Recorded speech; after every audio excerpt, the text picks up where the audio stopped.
Hello everyone. सो आज हम लोग प्री एनालिसिस करेंगे गोल्ड एंड यूएस ऑयल में। ये जो हमारा प्री एनालिसिस रहेगा ये स्टार्ट होगा हायर टाइम फ्रेम से, मंथली से, क्योंकि मंथली टाइम फ्रेम से हमें मार्केट का एग्जैक्ट डायरेक्शन पता चलेगा, जिससे हम better entry and target plan कर पाएंगे। ये जो वीडियो है जस्ट फॉर लर्निंग पर्पज से, इसमें आपको कोई फाइनेंशियल एडवाइस नहीं है। तो चलिए हम अपना एनालिसिस स्टार्ट करते हैं गोल्ड में और देखते हैं मार्केट हमें क्या सिग्नल दे रहा है।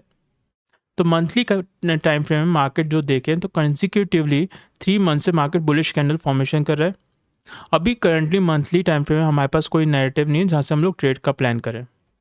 अभी जैसे ये जो थर्ड कैंडल है अक्टूबर की, अभी ये कैंडल क्लोज हुई नहीं है जिससे हम लोग ट्रेड का प्लान कर पाएँ। अगर मार्केट ने ऐसे ही कैंडल फॉर्मेशन कर दी जो अक्टूबर मंथ में, और यहाँ पे bullish fair value gap formation किया, तब हम लोग यहाँ से बुलिश फेयर वैल्यू गैप से मार्केट में एंट्री का प्लान करेंगे। बट करंटली ये मंथ की कैंडल क्लोज नहीं हुई है, तो हमारे पास अभी कोई नैरेटिव नहीं है जहाँ से हम लोग ट्रेड का प्लान करें। तो हम लोग क्या करेंगे, वन टाइम फ्रेम लोअर जाएंगे और देखेंगे मार्केट हमें क्या सिग्नल दे रहा है। तो हम लोग गए वीकली टाइम फ्रेम में। वीकली टाइम फ्रेम में मार्केट ने क्या किया है, ये कंजिक्यूटिवली 6 to 7 वीक से बुलिश कैंडल फॉर्मेशन कर रहा है। और यहाँ पे देखिए तो मार्केट यहाँ पे breakaway, bullish breakaway gap formation हो रहा है। बुलिश ब्रेकअवे गैप्स में क्या होता है, मार्केट जो सेकंड कैंडल रहती है फेयर वैल्यू गैप की, उससे अबव क्लोज होती है थर्ड कैंडल। जब मार्केट में जो थर्ड कैंडल है वो सेकंड कैंडल के अबव क्लोज होए, तो चांसेस रिट्रेसमेंट के कम रहते हैं। ठीक है, फेयर वैल्यू गैप पे अब जैसे देखें तो यहाँ पे कंजिक्यूटिवली 4 5 6 वीक से market bullish breakaway gap formation कर रहा है। तो आप देखिए कोई भी गैप पे मार्केट ने रिट्रेसमेंट नहीं किया, मार्केट डायरेक्ट हायर जा रहा है। ठीक है, तो इस वजह से मार्केट में ये ब्रेकअवे गैप पे मार्केट ने बुलिश ब्रेकअवे गैप्स पे रिट्रेसमेंट नहीं किया। अभी जो इस वीक की जो स्टार्टिंग है, मार्केट एक बुलिश कैंडल ही फॉर्म कर रहा है। तो हमारे पास अभी कोई नैरेटिव नहीं है वीकली में जहाँ से हम लोग ट्रेड का प्लान करें। तो हम लोग जाएंगे one time frame lower daily में, देखते हैं मार्केट क्या कर रहा है। डेली टाइम फ्रेम में मार्केट ने यहाँ पे एक बुलिश फेयर वैल्यू का फॉर्मेशन किया था, जिसको मार्केट ने रिस्पेक्ट किया और वो टारगेट भी अचीव किया था, जो हम लोगों ने कल भी बात की थी इसके बारे में। मार्केट ने ये टारगेट ऑलरेडी अचीव किया था, जो थर्ड कैंडल का हाई है बुलिश फेयर वैल्यू का, उसको मार्केट ने अचीव कर लिया था। ठीक है, तो हमारे पास अब हमें क्या करना पड़ेगा, नैरेटिव फाइंड आउट करना पड़ेगा और लोअर टाइम फ्रेम में। ठीक है, तो हम लोग अब 4 आवर टाइम फ्रेम में। 4 आवर टाइम फ्रेम में हम लोगों ने क्या देखा था कल, कि मार्केट यहाँ पे बुलिश फेयर वैल्यू का फॉर्मेशन कर रहा है, बट प्राइस ने यहाँ पर रिट्रेसमेंट नहीं किया और मार्केट डायरेक्ट हाई चला गया। ठीक है, अब इसके अंदर जो थर्ड कैंडल है वो इंपॉर्टेंट रोल प्ले करती है।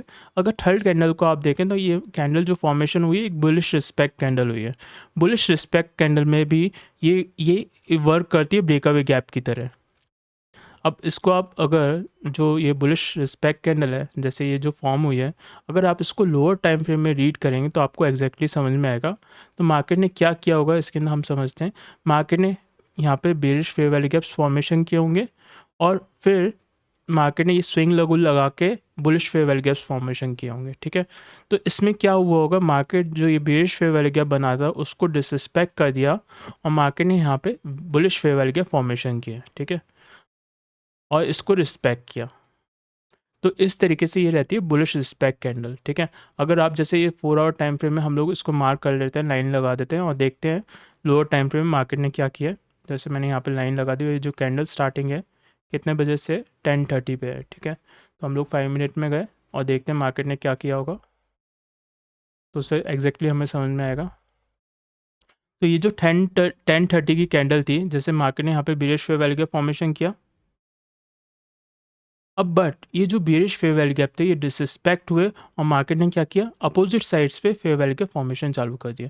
मतलब ये जो बुलिश फेयर वैल्यू गैप है वो मार्केट ने चालू कर दिया। ठीक है, तो फिर क्या हुआ, मार्केट ने क्या किया, इस पॉइंट पे रिट्रेसमेंट नहीं किया और मार्केट डायरेक्ट हाई चला गया। अब जैसे देखें अगर हम 5 मिनट के टाइम फ्रेम में, तो मार्केट ने यहाँ पे भी बुलिश फेयर वैल्यू गैप बनाया था, तो इस बुलिश फेयर वैल्यू गैप पे मार्केट रिट्रेस किया और मार्केट डायरेक्ट हाई चला गया था।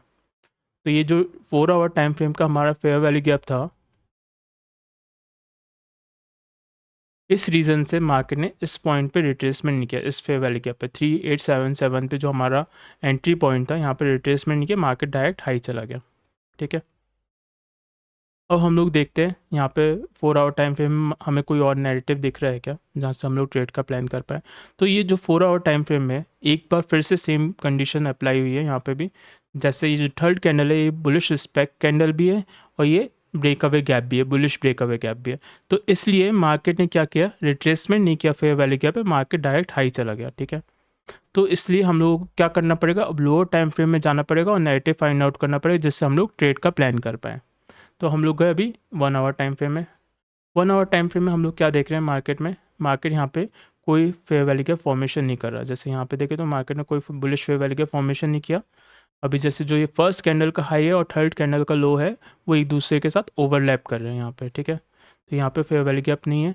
अब देखते हैं मार्केट यहाँ पे फेयर वैल्यू गैप फॉर्मेशन करेगा तब हम लोग ट्रेड का प्लान करेंगे। तो इसलिए अब हमें क्या करना पड़ेगा, और लोअर टाइम फ्रेम में जाना पड़ेगा और नैरेटिव फाइंड आउट करना पड़ेगा जिससे हम लोग ट्रेड का प्लान कर पाएँ। तो हम लोग गए 15 मिनट टाइम फ्रेम में।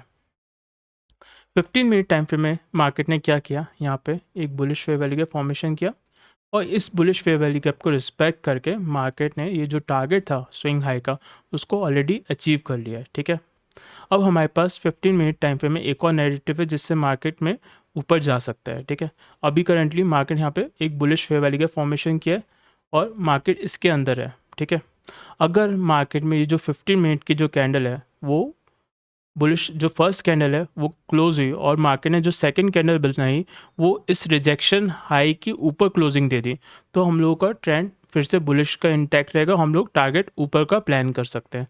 तो हम लोग क्या करते हैं, इसमें 2 कैंडल टेक्निक पे वर्क करते हैं।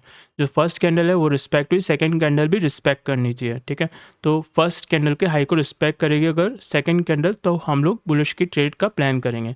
मतलब जो अभी 15 मिनट टाइम फ्रेम में इस कैंडल जो बनेगी वो इसके ऊपर क्लोजिंग होनी चाहिए, फिर हमारा टारगेट और ऊपर का हो जाएगा, तब हम लोग ट्रेड का प्लान करेंगे। तो अभी हम लोग करेंटली मार्केट में बुलिश ही हैं, देखते हैं मार्केट अब एग्जैक्टली क्या हमें सिग्नल्स देता है। तो ये है हमारा एनालिसिस गोल्ड के अंदर।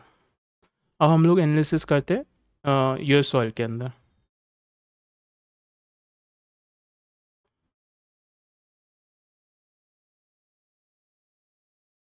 तो यूएस ऑयल में मंथली टाइम फ्रेम में मार्केट क्या कर रहा है देखते हैं। मंथली टाइम फ्रेम में हम लोग देखें तो मार्केट कंजिक्यूटिव 3 मंथ से एक बियरिश कैंडल फॉर्मेशन कर रहा है। ठीक है, और मार्केट ने जैसे मैंने कल भी बताया था, मार्केट ने इस फेयर वैल्यू का जो बुलिश फेयर वैल्यू कैप था उसको डिसरिस्पेक्ट किया है और मार्केट नीचे जा रहा है। ठीक है, तो हमारा टारगेट जो होता है, अगर मार्केट जब बुलिश फेयर वैल्यू कैप को डिसरिस्पेक्ट करता है तो मार्केट का जो टारगेट होता है वो अपोजिट साइड का टारगेट हो जाता है। तो जो टारगेट होना चाहिए वो ये होना चाहिए 58.13 होना चाहिए और नेक्स्ट टारगेट होना चाहिए 58 ये 55.33। अगर मार्केट यहाँ पे फेयर वैल्यू कैप फॉर्मेशन करेगा और डाउनवर्ड जाएगा, ठीक है, तभी। बट अभी देखें तो मार्केट यहाँ पे कोई फेयर वैल्यू के बेस में फॉर्मेशन नहीं कर रहा। अब हम क्या करेंगे, क्योंकि हमारे पास कोई नैरेटिव नहीं है जहाँ से हम ट्रेड प्लान कर पाएँ, तो हम लोग क्या करेंगे, वीकली टाइम फ्रेम में गए और हम लोग देखते हैं मार्केट क्या हमें एग्जैक्टली दिख रहा है मार्केट में। ठीक है, अब मार्केट ने यहाँ पे बेरिश फेयर वैल्यू का फॉर्मेशन किया था जिसको मार्केट ने रिस्पेक्ट किया और रिस्पेक्ट करके ये जो टारगेट था यहाँ का स्विंग लो का वो ऑलरेडी अचीव कर लिया है। ठीक है, अब स्विंग लो को टारगेट अचीव करने के बाद मार्केट ने यहाँ पे देखें तो ये एक स्विंग लो नीचे भी बना हुआ था यहाँ पे। तो स्विंग लो पे टच करने के बाद मार्केट क्या कर रहा है, अभी लिक्विडिटी सीक कर रहा है, लिक्विडिटी सीक करके मार्केट अभी ऊपर जा रहा है। ठीक है, तो यहाँ पे बट अगर वीकली टाइम फ्रेम में देखें, जो फर्स्ट कैंडल का लो है और थर्ड कैंडल का हाई है वो एक दूसरे के साथ ओवरलैप करने लगा है, तो जिससे हमें स्ट्रेंथ पता चल रही है मार्केट की स्ट्रेंथ बेरिश की अभी नहीं हुए है शायद। ठीक है, अगर यहाँ पे मार्केट बेरिश फेयर वैल्यू का फॉर्म करता तो हमारे पास एक नैरेटिव मिल जाता जिससे हम लोग नेक्स्ट वीक ट्रेड प्लान कर पाते हैं। अभी हमारे पास वीकली में कोई नैरेटिव नहीं है जहाँ से हम लोग ट्रेड प्लान कर पाएँ, तो हम लोग क्या करेंगे, डेली टाइम फ्रेम में जाएंगे। डेली टाइम फ्रेम में हमने क्या देखा था कल कि मार्केट ने यहाँ पे बेरिश फेयर वैल्यू का फॉर्मेशन किया था और इसको मार्केट ने अभी करंटली डिसरिस्पेक्ट कर दिया है। ठीक है, इस बेरिश फेयर वैल्यू कैप को अभी डिसरिस्पेक्ट कर दिया है। ठीक है, तो अब हम लोग क्या करेंगे, अब और लोअर टाइम फ्रेम में जाएंगे, नैरेटिव फाइंड आउट करेंगे। तो 4 आवर टाइम फ्रेम में हम लोग गए। 4 आवर टाइम फ्रेम में मार्केट ने क्या किया, यहाँ पे अपोजिट साइड में फेयर वैल्यू का फॉर्मेशन चालू कर दिया। ये देखें तो यहाँ पे मार्केट ने बुलिश फेयर वैल्यू का फॉर्मेशन किया और बुलिश फेयर वैल्यू को मार्केट ने रिस्पेक्ट किया।